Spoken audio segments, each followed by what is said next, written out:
What is cognitive behavioral therapy and why do we use it? Cognitive behavioral therapy, and in short, CBT, is an evidence-based treatment model in theory, and is widely used for such a big variety of conditions and symptoms, mental health disorders, because it works. It's really cool because the overall theory really gives the individual a sense of control. And often, when we're dealing with anxiety, with depression, with self esteem, we have a big victim mentality and we have these automatic thoughts that don't give us a sense of control in our life. We just kind of go on with our life, just feeling like things just happen to us, and I am feeling stuck. I don't like this situation, but there's nothing I could do. And so it kind of ends up making us feel worse, potentially do a behavior that might make it worse, have thoughts that might worsen how we're feeling, and just kind of all have a snowball effect. And the result is we don't feel any better. If anything, we might feel worse, or at least we're kind of just stuck in that situation.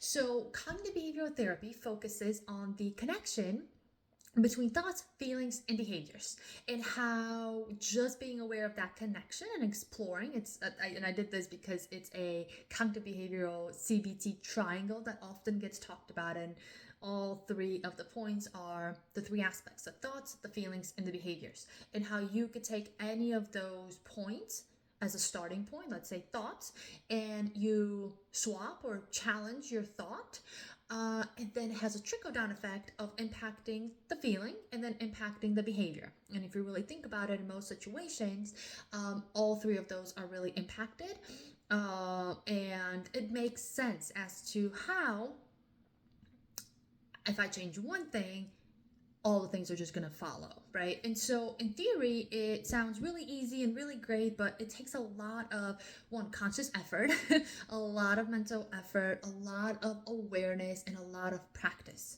And so we utilize CBT as part of all three sections of the group curriculum, and really focus on exploring and educating group members about this impact and how it really, that connection and their experience with their potentially negative thought patterns, negative behavioral patterns, impact them, their feelings, and how is that very specific and individual for that person, because we all have different experiences. And so we work on, one, educating on this connection and exploring how does it impact you individually and personally. And then afterwards, CBT is full of a lot of different interventions and skills and tools that help with raising awareness on your thoughts and behaviors, and how you might have these automatic negative patterns that I've kind of already mentioned, and they're automatic and they're unconscious often, and so they're really hard to break and really hard to be aware unless you're really truly kind of paying attention, looking at patterns, and interested in learning more. And so it's a very hands-on theory that requires, again, a lot of effort, right? And so we first focus on that awareness and that just making sure that connection is very clear for group members and individuals. And then afterwards, we focus on the tools of, okay, thoughts are not facts, right? Regardless if we have not been taught that, or if it feels like whatever I'm thinking right now feels very real and feels like it's 100% true. Often it's not. Often we have glasses, and those might be negative glasses, right? And they might have all sorts of different filters that we look through for reality, it ends up being a very kind of a twisted reality of like, okay, this is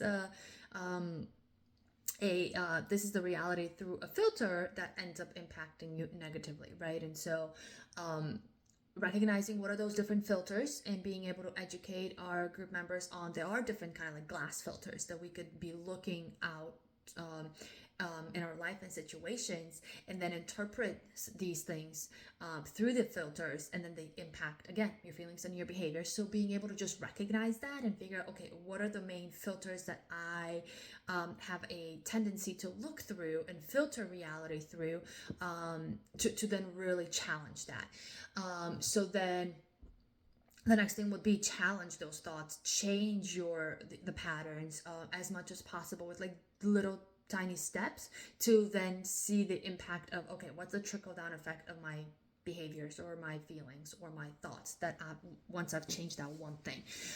It also then focuses on a lot of coping strategies and behavioral strategies and tools that, again, you can start with the behavior aspect first and then watch and be and kind of experiment as to like, okay, if I do this one thing which is different than what I would usually do, how does that impact my thoughts and feelings? So it's pretty cool because it gives you a sense of control, gives you a sense of accountability. It really works on, I could do something about this versus just waiting for these things to happen to me and feeling stuck and feeling icky and yucky, not liking it, and just kind of feeling like I can't really do much.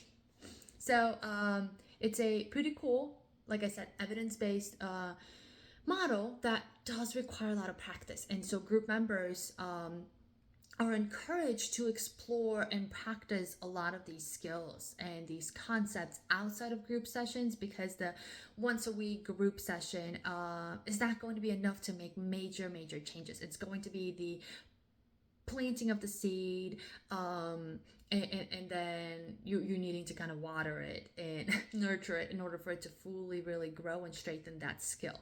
And it's something that we are kind of ongoingly working towards utilizing as adults as well. And so for kids, it's going to be even harder, but it's worth it.